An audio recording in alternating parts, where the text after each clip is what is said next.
कहानी चिराग की चतुराई। दो दोस्त चिराग और बंटी एक गांव में रहते थे। चिराग हमेशा अपने होशियारी और चतुराई के लिए मशहूर था। दूसरी ओर बंटी थोड़ा सरल और भोला था। एक दिन गांव में एक बड़ा मेला लगा।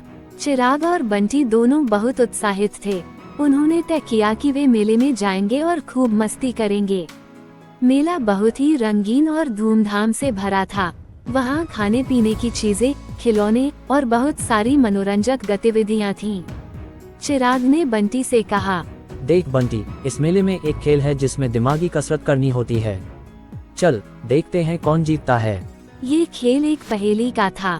पहेली कुछ इस तरह थी, एक ऐसी चीज है जो हमेशा बढ़ती है पर कम नहीं होती। वह क्या है?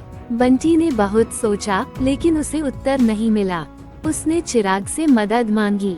चिराग ने मुस्कुराते हुए कहा, अरे ये तो समय है। समय हमेशा आगे बढ़ता है, कम नहीं होता। चिराग ने सही उत्तर दिया और उन्हें एक बड़ा इनाम मिला। यह एक सुंदर सी घड़ी थी। चिराग ने वह घड़ी बंटी को दे दी और कहा, दोस्ती में जीतना हारना नहीं होता, हम दोनों साथ हैं, यही सबसे बड़ी बात है। बंटी ने खुश होकर कहा, तू सच में बहुत चतुर है चिराग, तुझसे दोस्ती करना मेरे जीवन का सबसे अच्छा निर्णय है। चिराग ने हंसते हुए कहा, दोस्ती और चतुराई का मेल ही असली मेला है बंटी। इस कहानी से यह संदेश मिलता है कि चतुराई और दोस्ती से हर मुश्किल आसान हो सकती है।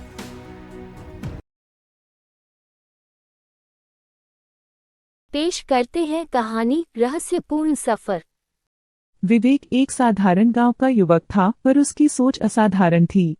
उसे हर समय कुछ नया करने की चाहत रहती थी। एक दिन उसे अपने दादाजी की पुरानी डायरी मिली। उसमें गांव के पास स्थित एक पुरानी हवेली का जिक्र था। हवेली के बारे में कहा जाता था कि वहां एक बड़ा खजाना छुपा हुआ है, लेकिन उसे ढूंढने के लिए कई रहस्यमय संकेतों को समझना पड़ेगा। विवेक ने मन में ठान लिया कि वह इस खजाने को खोज कर रहेगा। उसने अपने दो मित्रों अमित और राहुल को अपनी योजना में शामिल किया। तीनों ने हवेली की ओर प्रस्थान किया। हवेली गांव से दूर एक जंगल में स्थित थी। रास्ता खतरनाक और दुर्गम था, परंतु तीनों दोस्तों ने साहस नहीं छोड़ा। जैसे ही वे हवेली के करीब पहुंचे, विवेक ने महसूस किया कि यह कोई साधारण जगह नहीं है।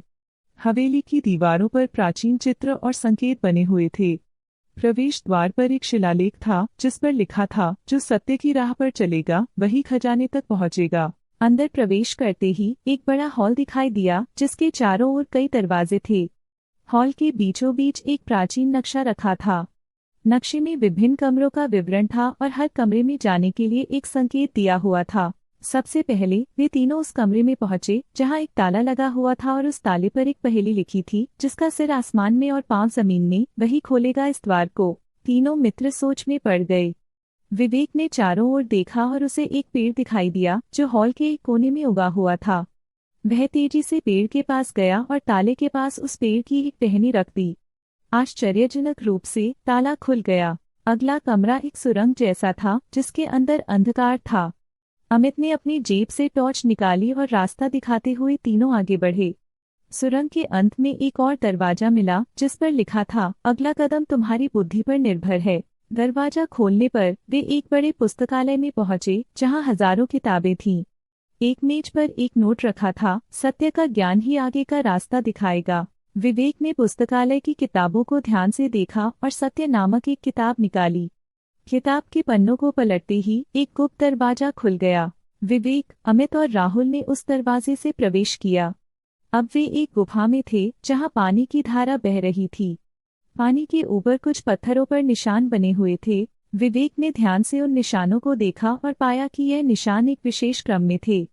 उसने अपने मित्रों को वह क्रम समझाया और वे उसी क्रम में पत्थरों पर पैर रखकर आगे बढ़े। गुफा के अंत में एक विशाल कक्ष था जिसके बीचों बीच एक सुनहरा बक्सा रखा था। बक्से के पास एक अंतिम पहेली थी, जिसने सत्य का पथ अपनाया वही इस खजाने का अधिकारी होगा। विवेक ने सोचा और समझा कि यह खजाना उन्हीं का है जो सत्य और ईमानदारी की राह पर चलते हैं। उसने अपने दिल पर हाथ रखा और बक्से को खोला। बक्से के अंदर सिर्फ सोना और चांदी ही नहीं बल्कि एक संदेश भी था। यह खजाना तुम्हारे साहस और ईमानदारी का फल है। इसे सही कामों में लगाना ही सच्ची विजय है। विवेक, अमित और राहुल ने उस खजाने का उपयोग गांव की भलाई के लिए करने का निर्णय लिया। उन्होंने गांव में एक स्कूल, एक अस्पताल और एक पुस्तकालय बनवाया। खजाने का सही उपयोग करने से वे न सिर्फ अपने लिए बल्कि पूरे गांव के लिए आदर्श बन गए।